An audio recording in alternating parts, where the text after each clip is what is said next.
Have you ever loaded a quilt on your long arm, and as you begin working down it, you realize you are going to run out of batting on one side or the other? It's just a little bit too small.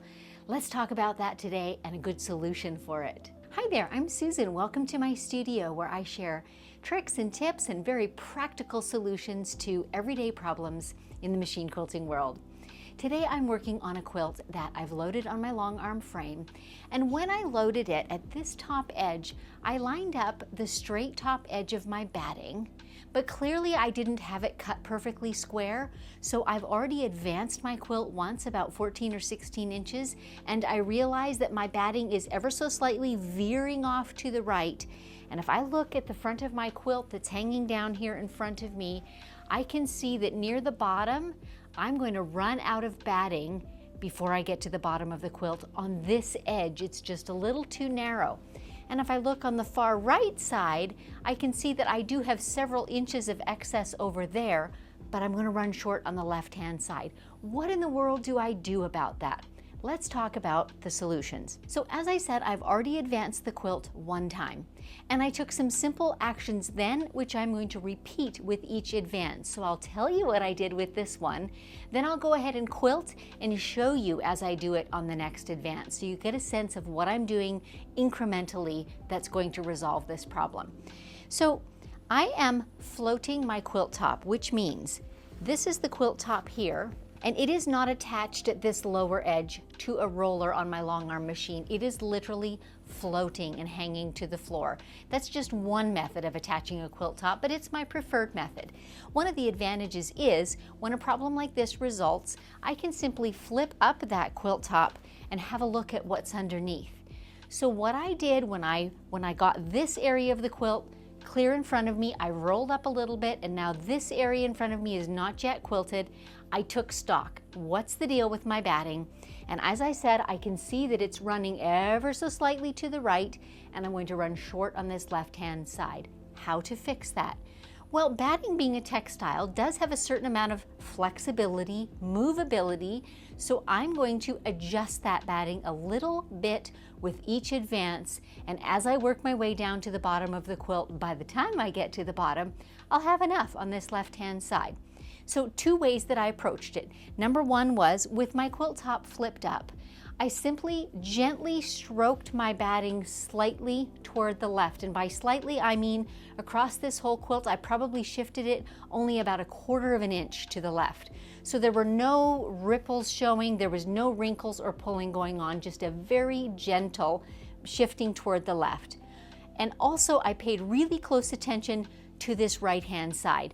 It's veering that way, right? So the temptation would be to tug on that right-hand side a little bit, and that would pull it down a little, thus shifting the tail of my batting down here. But the difficulty with that is when I release my quilt from the tension that it's under on the long arm frame, that batting, if it was stretched at all, is going to pull back up and distort my quilt. And I don't want that to happen. So I want to be very careful not to stretch this batting on the right-hand side at all. So I'm leaving that in place, just gently coaxing a little bit toward the left. And then on this left-hand half of the quilt, I'm gently coaxing, again, a little bit, about 1/4 of an inch upwards. So adding a little excess batting in under the quilt. And this is very small. Remember, I'm going to be able to repeat it 3 or 4 times.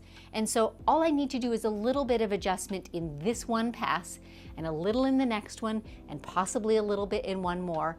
And that cumulative will fix the issue on my quilt. So, summed up again, I've gently coaxed my batting a little bit to the left, and I've gently coaxed a little excess batting upwards on that left side, so that when I release my quilt from the tension later, it won't scrunch back up. That little bit of excess will just be eased right in, and nobody will be any the wiser. So I'm going to go ahead and put the front of my quilt back down and quilt this entire section, and then I'll check back in with you and we'll see how to proceed on the next pass. Time for a check-in. Let's see how we're doing.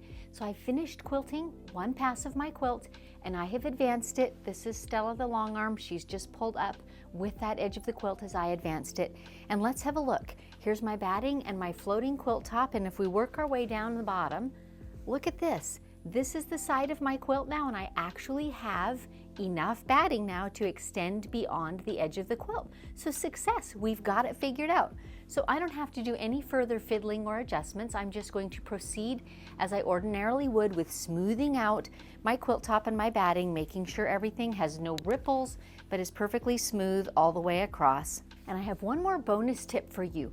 Way down at this end, can you see all this excess backing that is kind of hanging loose and sagging? The reason for that is there's quite a bit of extra backing on this side. And as I'm advancing my quilt and rolling it up, the layers of batting and quilt top are keeping this part of the roll plump and full. But this part where there's no batting is getting all loose and saggy because it doesn't roll up in quite the same way. There's a quick and easy fix for that. I'm going to reach up on this roller and grab the last layer and pull it snug. Can you see that pulling up nice and taut? That's exactly what I want, so my quilt isn't sagging as I'm working on it. Then I just run my fingers around the roller and the back of my hand and tuck that crease right up in that roll, and that holds this nice and firmly. Not only is it easier to work on the quilt, but it's easier to attach whatever my stretcher system is on the side. I use the red snapper system. There's a link for those in the description below. They're my favorites, but whatever you use, this will make it easier to grasp those sides when they're nice and smooth and flat. So let's keep on quilting.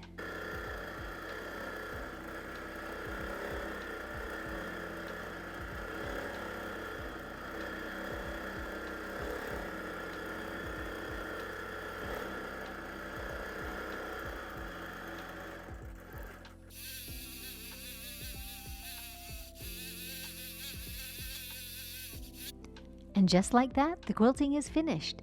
This is that same lower left corner, and you can see we had enough batting and just a touch to spare. Here's a closer look at the wavy quilting. I just love these irregular waves on a patriotic quilt. They so look like a flag waving in the breeze. Stepping back to get a view of more of the flags, and here you can really get a sense of the wonderful scrappiness that is in this quilt. And a glimpse of the underside of this quilt. Isn't this starry fabric just the perfect backing for a patriotic American Stars and Stripes quilt? The featured quilt was made from a pattern called Made in USA by Laundry Basket Quilts, and all the fabrics came from the stash of Jackie, the quilt maker. If you found this tip to be helpful, like and subscribe so you don't miss any future episodes.